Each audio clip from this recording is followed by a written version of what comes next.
watching Points of Interest. This is Lord Farron, and I'm rich, you know. Hi everybody, and happy Friday. Welcome back to another episode of Points of Interest. I'm your host, Ruby, and with me today is Leah Hoyer. We're going to talk to her in a few minutes.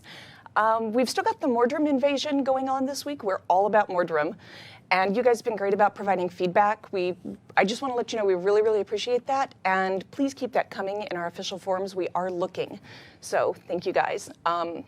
Again, our head of narrative, Leah Hoyer, is with us. She did a write-up yesterday about the Mordrem Guard, and we brought her in to talk a little bit more about it. Maybe go a little bit deeper in there. So thank you for joining, folks. Leah. I'm super happy to be here. It's my first Points of Interest since I've been at ArenaNet. So, we should have done this sooner. So far, it's been like really fun. It has been really fun. I've noticed in the stream, people notice that we laugh a lot when we're together. And that you have teeth. And I have teeth. Yeah. That was interesting. So thank you for noticing. All right. So you talked quite a lot about the Mordrem yesterday. It was really cool. And I just kind of want to go over that a little bit. The Mordrem Guard originate from Sylvari. Yes. So they are not just like random enemies. No. They're very... what is so cool about them is obviously we have a ton of enemy types in our game, and there will be various enemy types that people get to face when they're in the jungle. But this one is so special, and especially from a lore and story perspective. You know, we've been building up to this for a long time. So long. I know. And so it's gratifying that it's finally almost here. It is such a cool part of the game, I feel, that you're actually really interacting with all of this stuff that we've been laying out for so long. So obviously, yes, every single one of the Mordrem Guard at one point was a Sylvari. Yeah. Maybe even just like your player character, they were Sylvari, and so they're not just like brainless minions like a Necro. And they were people who were fighting alongside you. They were people who were in the Pact. They were, Pale Reavers. They were all sorts of folk who they have the knowledge of the kind of tactics you use. They're smart, and even though they're entirely loyal to Mordremoth, they're able to use those skills and their wits and their organizational ability, and so they can be tasked with a lot of things that an average, your Mordrem wolf is not going to be capturing high priority targets. Right. He or she, they're just going after the nearest thing. Yeah, and I guess they have gender because they used to be male and female, so I'm sure they still are. This is a thing I would ask you. So, you know what's interesting? I don't know that we've actually had that discussion because, of course, we just sort of assumed, you were a female Sylvari if you're turning as that character. You're a female Mordrem. Interesting. All right. And they absolutely they're talking, which again, most of our enemy classes just don't talk to so people. Incredibly creepy, you guys. So they can use what they know against you. They absolutely can. They're gonna do it. They're not going to be shy about that at all. No. I don't want to spoil too much. Yeah, but they're a really there's gonna be some aggressive cool stuff to watch. enemy class, and they come in a whole variety of fighting styles, shapes, sizes, the like. But I was peeking earlier today at all of the different ones. But we kind of focused on the Mordrem Guard, and they're like the biggest and baddest. The commanders, commanders are the biggest and baddest. So there is a commander. Basically, a commander you'll run into is sort of an alpha Mordrem Guard that you'll run into in the open world. We might show you a little bit of that later. We might. If you guys want. I don't know if you want some spoilers, but if you do, we might be able to accommodate that. Look, there she is. It's a she. Yeah. Oh my gosh. Okay. She's badass, too. We're going to need to find out more about her. Yeah. I do have a question first that I saw. We talked a little bit about this yesterday.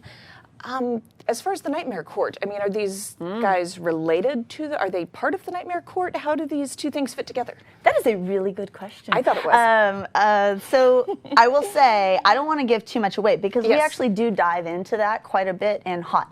We deal with that in a couple different points. And the one thing I will say is being Nightmare Court and being Mordrem Guard are absolutely not one and the same thing. And just because you are loyal to the ideas of Nightmare Court has not a lot of impact on whether or not you are going to become Mordrem Guard for some, I think, very compelling reasons. And so, we dive into that in some places. You get to see certain Nightmare courtiers in the game come up in Heart of Thorns, and so it will be dealt with a little bit more there. And while I know it's a really cool point, a lot of people have been asking about it and stuff on the forums, and people do want to know, it's so much cooler to actually find this out in games. So. It really is. The high level answer is they don't want to just blindly follow anything.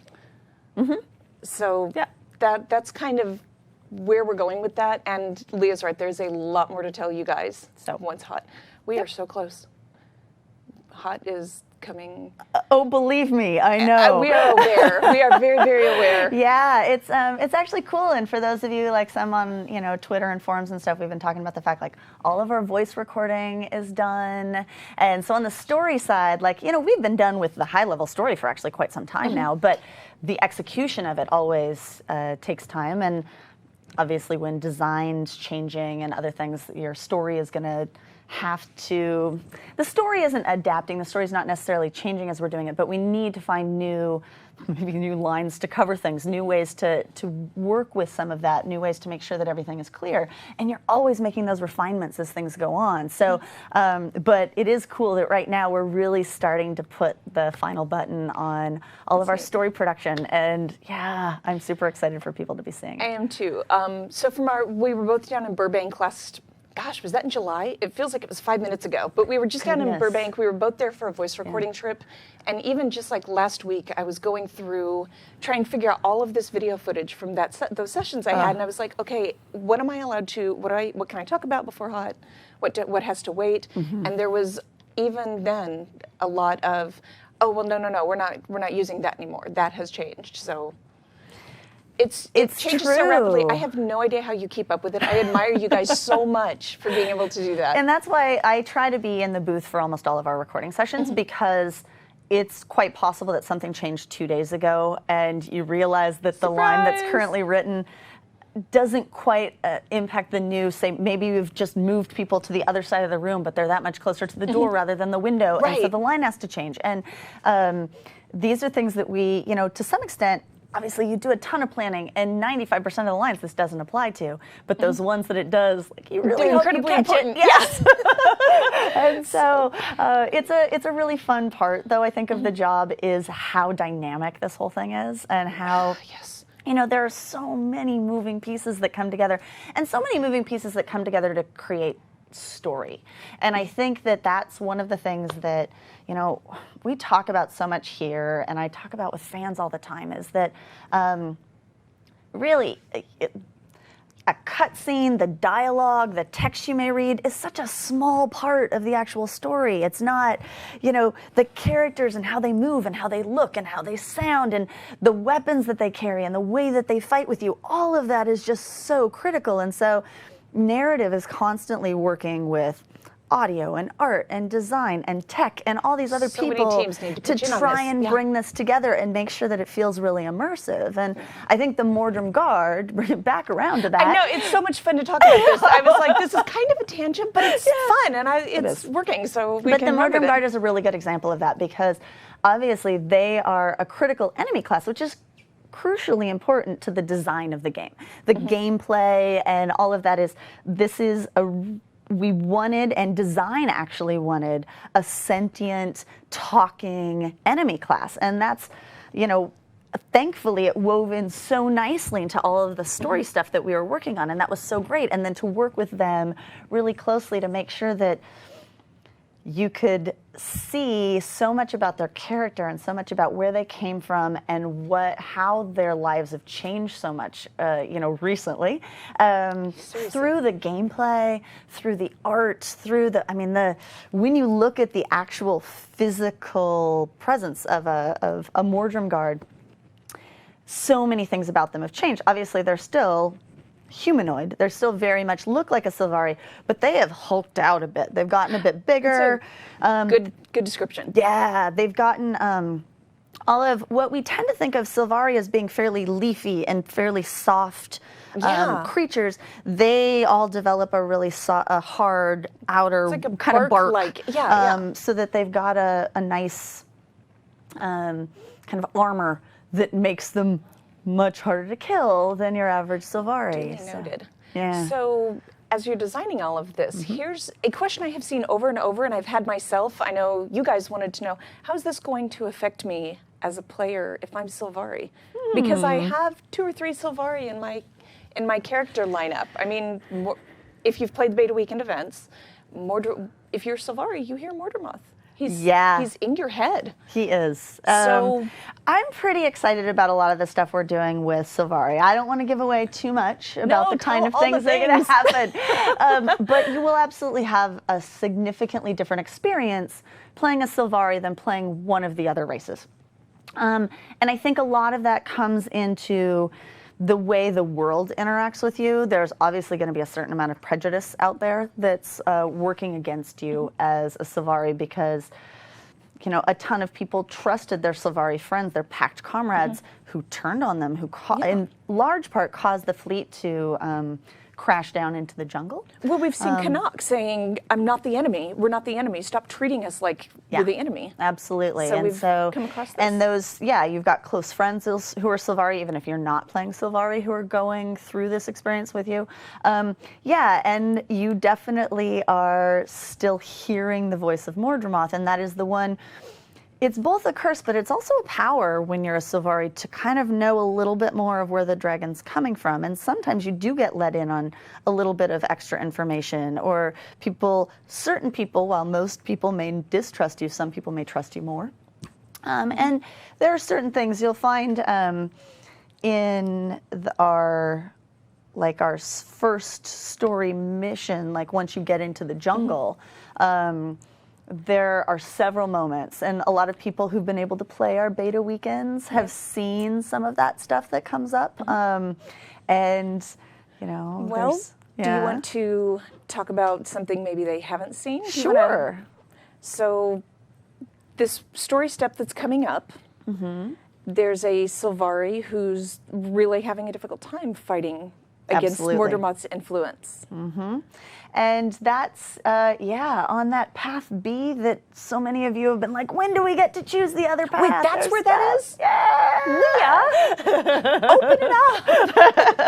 Okay, go ahead and tell them. But it is cool. There, you encounter and you get to see this actually in process. You know, if you're Sylvari, you're actually hearing the voice of Mordrem. You're sort of understanding what's going on with this character and who's struggling because this was not a one-time thing. It's not like Mordrem ever just said, like, okay, everybody, I'm flipping the switch now. Come turn and become Mordrem Guard and serve me. And if you say no, he's not just like, okay, well, I'll see you later.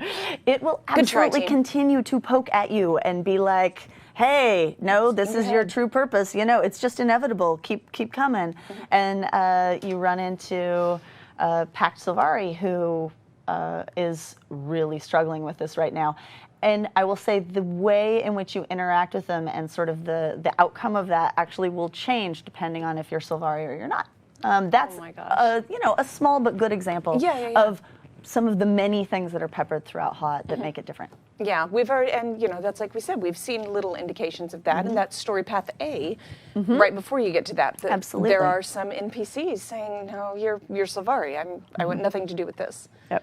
So you are going to have a different experience. It's not a completely different game. No. It's not like, okay, here's all of this enormous new content opened up for you, but that's true. Yeah. It's going to feel different. Yeah, your choice to play as a Sylvari character though will have an impact on your experience by most definitely. Yeah. Yeah. Now, if you're not a Sylvari, or if you are, either way, you have all of these Mordrem Guard enemies that you're coming up against. We got a little peek before, but why don't we talk a little bit about Legendary Blade Master, what did we decide, Diarmid? Diarmid. Legendary Blade Master Diarmid is one of the Mordrem commanders. Yes. All right, so they are the biggest and the baddest, right? They are. They are really Mordrem's elite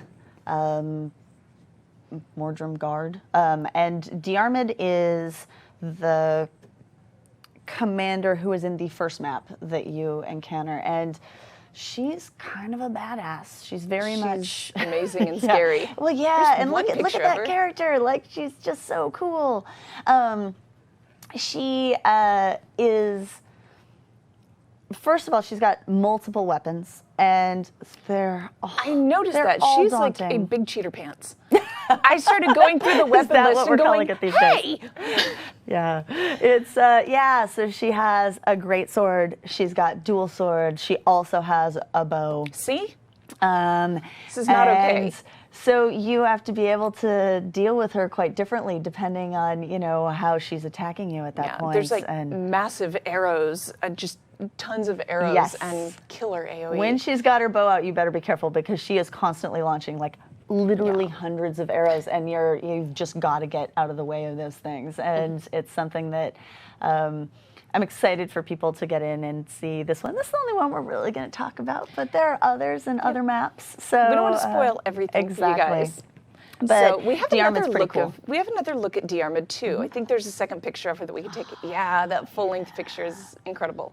Yeah. So she is super scary. I assume those are her dual swords. Yeah. That are just a stick to beat me to death with, because she probably has that too. And the fact that obviously, like we were saying before, she's smart. She will be talking to you. Many of these characters are, you know, still trying. They are also, as Mordrem minions, trying to get more of you to come over, especially if you're playing Sylvari. But they make other minions as well. That is one of the things that they do. That's right. You can't just cut it down and, okay, that one's done, move on. Yeah. Because they just keep coming, and there are more of them. Yes. Well, that's that's one of the things that Mordrem is quite good at, is generating minions, and has various devices within the maps, within this jungle world, to be able to take bodies, living or dead, and create clones out of them that are all Mordrem clones. And so the Mordrem Guard, in many ways, are tasked with that. And so when there are battles and there are people who have fallen, the people there learn very quickly they need to burn the bodies, because the Mordrem Guard will come around. Whoa. Okay, that's new to me. I didn't know that. And some VO that I have heard makes sense now. Yeah. It's like, oh, I remember that. So they'll come around, and one of their major jobs is creating new minions that way. Do something with that. Don't let it go to waste. Yep. And, exactly. All right, so these are a lot more complex. Yeah. And we had a lot of teams, you touched on this earlier, but a lot of teams pitched in to make this happen and to make it work on all angles. Absolutely. Who all did we, oh gosh, there was like an enormous list that I'm gonna have to peek at and cheat, but so many people, I mean, you guys in narrative and designers and programmers and artists and all of these people pitched in to make this work. So it's not just, it's a huge effort on everybody's part, and so far I think it's turning out really, really well. Yeah, I think that all the teams are pretty happy about this enemy type, you know, and again, there's variety of them. For those of you who've had the chance to play the beta weekends, you also know that some of them are really, like, you run into a small group of 5 or 6 of these, and they have different skills, and I will say the order in which you choose to kill them tends to be pretty important, because some of them are quite, some of them are quite deadly if you don't dispatch them pretty quickly. Yeah, I'm bad and it hurts. You know, I get to the end of that story step and I'm just retry from checkpoint, and I'm going, come on, I am just usually not this bad. Yeah. So they're really, you guys have ramped them up. Yeah, and I will say, for me personally, it took a while for a couple of the different types to figure out how best to combat them. But I think that's part of fun, right? That's why we all like gaming, because you want to get into this, you want to come up against a new enemy, have them kind of wipe you out, and then figure out what makes them tick. And then the fun part is when you get, you know how to beat this. Yeah, you know how to kill Mordrem Guard A, Mordrem Guard B, and Mordrem Guard C on their own, but now all 3 of them are coming at you. Oh, now just what do you ratcheted do? it up. Yeah, Yes. now what and happens? that's one of my favorite things, obviously, about like our gameplay is how to put that combination of skills together and really think about it tactically and like where do I need to be and how do I need to time this? Who do I need to kill first? Mordrem Guard absolutely pushed that a lot, and I'm pretty excited about that. So, aside from all the story stuff, like I just think they make a really, really fun enemy class. So, yeah. Awesome. Yeah. All right. Well, speaking of fighting people and enemy classes. Wow, where is this going? I don't know. So we have PvP 101 coming up in just a moment with a special guest. You've already seen him since he's been wandering back and forth. Totally encouraged by us, too, because we think everything is funny today. Yeah, you're right. We have teeth. We're using them. So that's okay. So thank you very, very much for coming and giving us a little more of a peek at the Mordrem Guard. Well, thanks for having me. I've really enjoyed it. That was fun. And it was really fun chatting with everybody. So I look forward to seeing more people's reaction when this thing finally gets out there. We're just so excited for it. It feels so close and so far away at the same time. Yeah. There's still some loose ends to sew up, but it's like, I'm pretty excited. Almost there, you guys. We are. All right, we will be back with PvP 101 in just a second. Thank you, Leah. Thank you so much, Ruby. All right.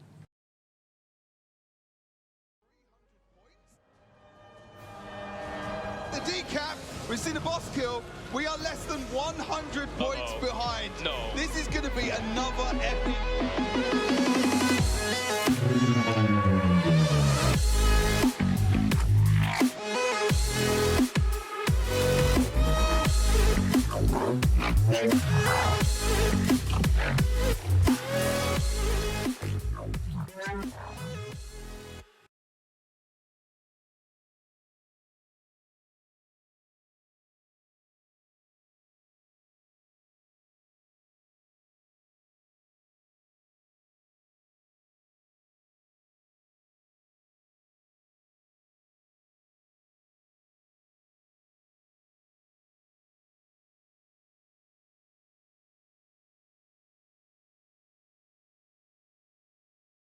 Are you okay there?